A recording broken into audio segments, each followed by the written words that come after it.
बिस्मिल्लाहिर्रहमानिर्रहीम जी, अस्सलाम वालेकुम। मैं आपके साथ शेयर करने वाली हूँ मज़ेदार से जो है देसी मुर्गी का सालन की रेसिपी, जो कि आपको बहुत पसंद आने वाली है। तो चलिए चलते हैं जी किचन में, जहाँ पे हर चीज़ मैंने जो है वो तैयार रखी है। तो जी ये थोड़ा सा चिकन है मेरे पास देसी, और एक फूल जो है वो लहसुन का लिया है, टमाटर है, प्याज है, टमाटर भी एक लिया है और प्याज भी एक लिया है, आधा चम्मच लाल मिर्च पाउडर लिया है, आधा चम्मच हल्दी है, आधा चम्मच मैंने नमक लिया है। सारी चीज़ें डाल के कुकर में इनको मैंने डाला है, क्योंकि जो देसी मुर्गी है वो पकने में ज़रा टाइम लेती है। और इसको मैंने जी 20 मिनट के लिए कुकर को लगा दिया है। 20 मिनट बाद ही मैंने कुकर ऑन किया, और अभी भी इसके अंदर थोड़ा सा पानी है, तो उसको खुश्क कर लेते हैं। जैसे पानी खुश्क हुआ है उसको मैंने जो है इसके अंदर निकाल लिया है, ताकि जो थोड़ा बहुत है वो भी इसके अंदर जो है अच्छी तरह से खुश्क हो जाए। पानी जो है वो खुश्क हो चुका है। अब जिसके अंदर आपने डाल देना है हाफ़ कप ऑयल, ठीक है। ऑयल ज़्यादा नहीं डालना है, क्योंकि ये देसी मुर्गी है, तो उसके अंदर अगर आपने ऑयल डाल के ज़्यादा ही खाना है तो फिर फ़ायदा क्या देसी मुर्गी के सालन की यखनी का। तो बहुत लाइट सा आपने इसको बनाना है, बहुत लाइट आके जब बिल्कुल आपको एक फ़ील आए कि ये जो है एक बिल्कुल आप जो है ना किसी सूप टाइप ले रहे हैं, ठीक है। बहुत मसाले लाइट रखने हैं, ठीक है।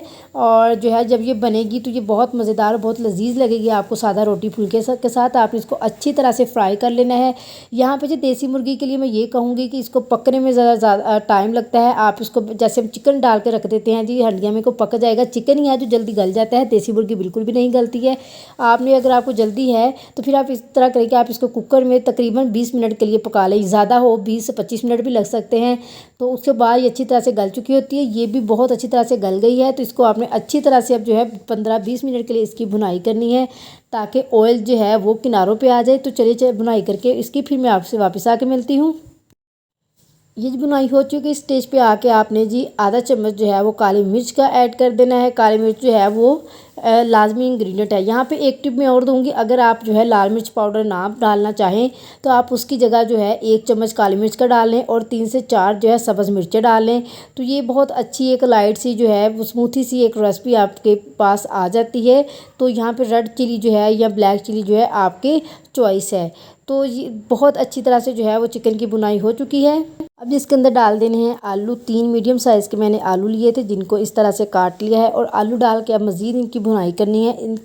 इसका जो दारोमदार है वो आपकी बुनाई पे ही है कि आप कितनी अच्छी तरह से कर लेते हैं। जितनी अच्छी बुनाई होगी उतनी जल्दी जो है और उतना अच्छा जायका आएगा आपको। तो बुनाई करें बहुत अच्छी तरह से।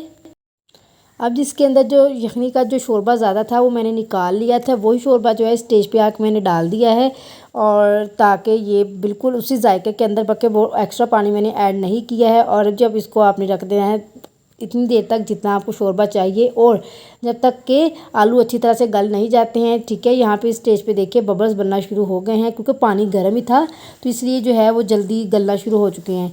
तो यहाँ पे आपने जी मीडियम फ्लेम कर देनी है, ताकि जो हल्का फुल्का जो ऑयल है वो, जो हमने ऑयल तो वैसे कम डाला था, तो वो ऊपर आ जाए।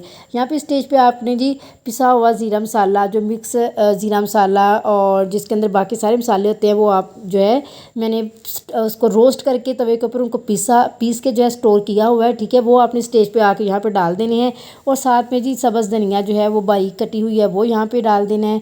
और ये देखिए माशाल्लाह से बड़ा ज़बरदस्त सा सालन जो है वो तैयार हो चुका है। ऑयल जो है आपको लगेगा कि आपने डाला नहीं है, तो वाकई हमने बहुत कम ऑयल डाला है, ताकि ये जो है बिल्कुल यखनी की फील दे आपको। उम्मीद है जी आपको ये रेसिपी बहुत पसंद आई होगी। अगर आपको कुछ रेसिपी पसंद आए तो आपने कमेंट सेक्शन में अपनी जो है राय लाजम देनी है। चैनल को सब्सक्राइब करके बेल आइकन प्रेस कर लेना है, ताकि हर आने वाली लेटेस्ट अपडेट आपको मिलती रहे।